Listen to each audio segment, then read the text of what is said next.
आप लोगों को सबसे पहले ये बताना है कि 10+2 में जो है आपको स्टडी जो करना है, आपके सिलेबस का फर्स्ट लेसन जो है वो जीवों में जनन, या उसको दूसरे शब्दों में हम लोग जीवों में प्रजनन कहते हैं। चलिए आज फर्स्ट लेसन को हम लोग देखेंगे, जिसका क्या नाम है, जीवों में जनन या प्रजनन।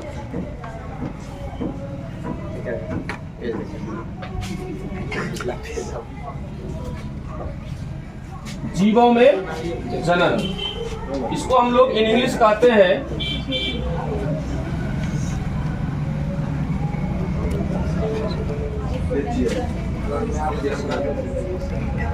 रिप्रोडक्शन इन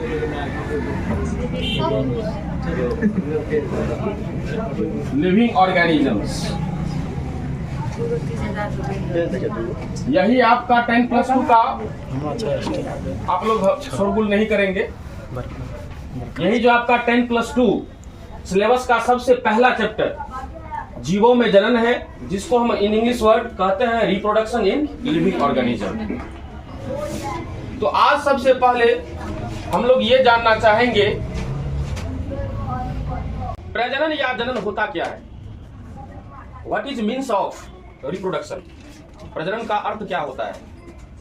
इससे पहले भी आप लोगों को जानकारी इससे संबंधित मिली है या पढ़े हैं, लेकिन आपके 10+2 में ये पहला चैप्टर जो जीवों में जनन है, लार्ज है, बड़ा चैप्टर भी है और इसमें काफी कुछ हम लोगों को समझने का मौका मिलेगा।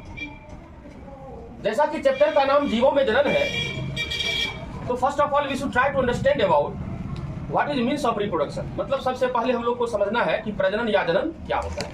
जैसा कि चैप्टर का नाम है ना, जीवों में जनन, तो जीव तो हम लोग समझ रहे हैं, प्लांट्स एनिमल्स होता है, लेकिन हमको यह समझना है कि ये जनन क्या है, जनन की क्या परिभाषा होती है। तो चलिए सबसे पहले हम लोग जनन को परिभाषित कर लेंगे, लिखेंगे जीवों में पाई जाने वाली, जीवों में पाई जाने वाली वैसी क्षमता जिसके द्वारा जीव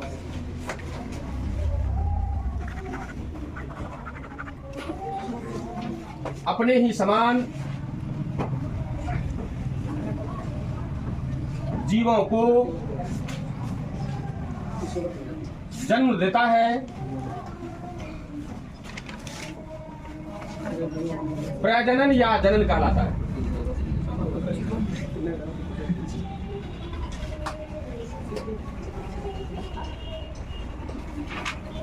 फिर से सुनिए, जीवों में पाई जाने वाली वैसी क्षमता जिसके द्वारा जीव अपने ही समान जीवों को जन्म देता है, प्रजनन या जनन कहलाता है। यहाँ पर एक बार बता दें, प्रजनन या जनन एक ही चीज है। अगर कोई प्रजनन कहता है तो पर भी आपको यही परिभाषा देना है, अगर जनन कहता है तो पर भी आपको यही परिभाषा देना है।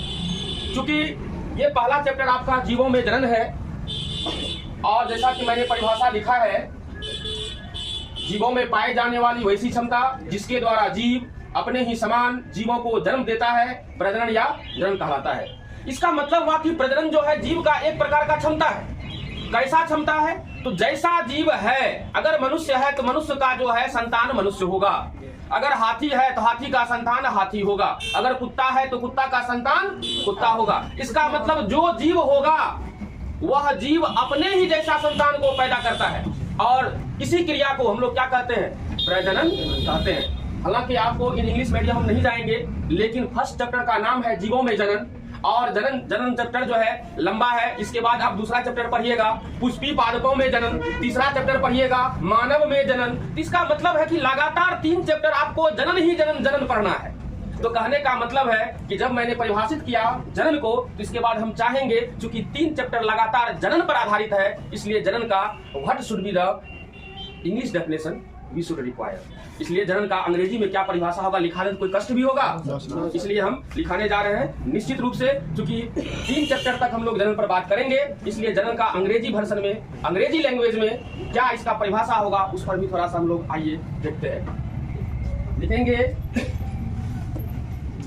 That capacity which is found in living organisms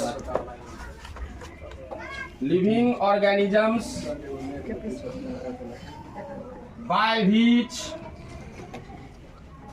living organisms reproduce the individual of their own type is called reproduction। जैसा कि आपको हिंदी में पढ़ाया गया है कि जीवों में पाए जाने वाली वैसी क्षमता जिसके द्वारा जीव अपने ही समान जीवों को जन्म देता है प्रजनन या जनन कहलाता है। इन इंग्लिश लैंग्वेज, अंग्रेजी में, that capacity which is found in living organisms by which living organisms reproduce the individual of their own type, अपने प्रकार का, इज कॉल्ड रिप्रोडक्शन। इसको नोट कर लीजिए, फिर आगे हम बढ़ते हैं। जिसके द्वारा जीव अपने ही समान जीव को जन्म देता है प्रजनन कहलाता है। इसमें और अथवा करके भी लिख लीजिए या लिखिएगा। हाँ, वैसी क्रिया जिसके द्वारा जीव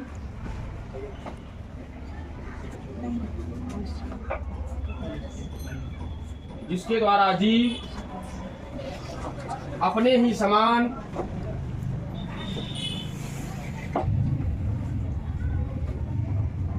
नए जीवों को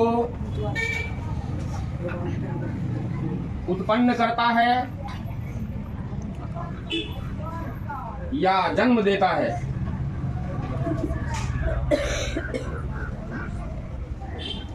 प्रजनन या जनन कहलाता है।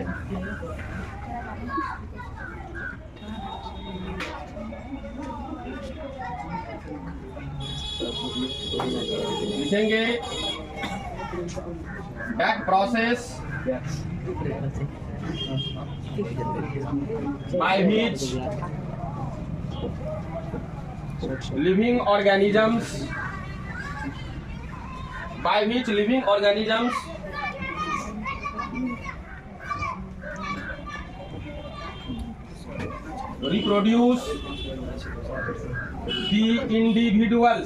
reproduce the individual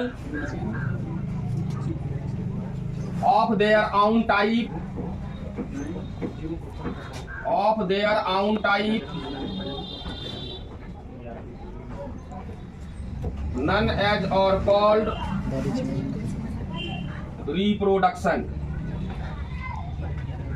बात जो फर्स्ट परिभाषा में, पहला परिभाषा में जो आपको मैंने बताया, ठीक उसी का थोड़ा सा छोटा रूप है।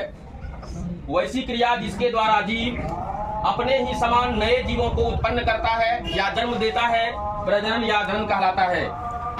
That process by which living organisms reproduce the individual of their own type, अपने ही जैसे, नॉन एज और called reproduction. It is the second definition of reproduction. ये दूसरा परिभाषा आपको प्रजनन का है। फर्स्ट चैप्टर जो जीवों में जनन है, इसलिए जनन की परिभाषा जानना हम लोगों के लिए आवश्यक था और इसमें हम लोग दो परिभाषा प्रजनन या जनन का समझ चुके। अब जो है आप लोग क्या कीजिए, फिर पुनः याद दीजिए या को इन इंग्लिश क्या कहते हैं और तीसरा परिभाषा हम लिखाने जा रहे हैं, उसको जो है आप लोग नोट कर लीजिए। ये सबसे आसान परिभाषा है और बहुत ही सुंदरतम परिभाषा है। माता पिता के द्वारा संतान की उत्पत्ति की क्रिया को, माता पिता के द्वारा संतान की उत्पत्ति की क्रिया को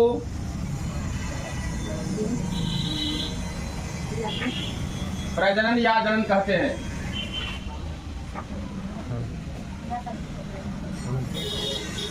माता पिता के द्वारा संतान की उत्पत्ति की क्रिया को प्रजनन या जनन कहते हैं। आप इसको इस तरह से भी कह सकते हैं, माता पिता के द्वारा संतान की उत्पत्ति की क्रिया प्रजनन या जनन कहलाती है। ये 3 तरह से आपको ये प्रजनन का परिभाषा हुआ। इसको लिखेंगे दी प्रोडक्शन ऑफ चाइल्ड और ऑफस्प्रिंग्स,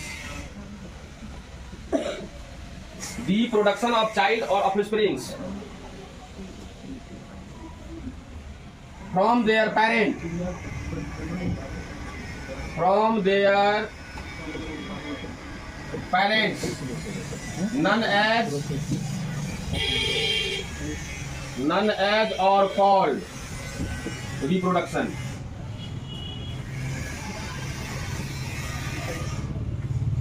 माता पिता के द्वारा संतान की उत्पत्ति की क्रिया को प्रजनन या जनन कहते हैं। दी प्रोडक्शन ऑफ चाइल्ड और ऑफस्प्रिंग्स, हम यहाँ बता दें, चाइल्ड का मतलब भी बच्चा होता है, संतान होता है।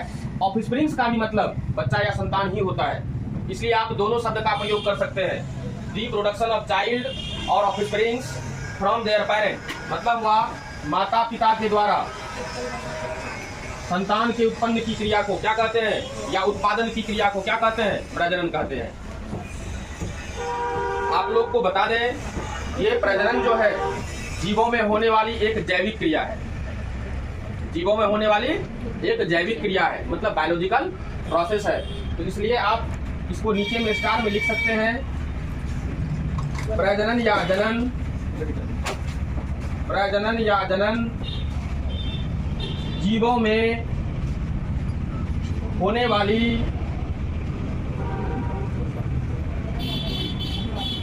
एक जैविक क्रिया है। जैविक क्रिया, इसको हम लोग लाइफ प्रोसेस भी कहते हैं, लाइफ प्रोसेस या बायोलॉजिकल प्रोसेस, बायोलॉजिकल प्रोसेस। प्रजनन या जनन जीवों में होने वाली एक जैविक क्रिया है। इस प्रकार से 10+2 का फर्स्ट चैप्टर, फर्स्ट लेसन, पहला पार्ट जीवों में जनन प्रारंभ किया। जैसा कि चैप्टर का नाम जीवों में जनन है, इसलिए जनन का परिभाषा हम लोग 3 प्रकार से समझे। और इसके बाद सेकेंड क्लास में हम लोग दूसरे टॉपिक पर, अर्थात जनन से संबंधित दूसरे टॉपिक पर चर्चा करेंगे। आज यहीं तक, same time same place, but next day. Okay, thank you.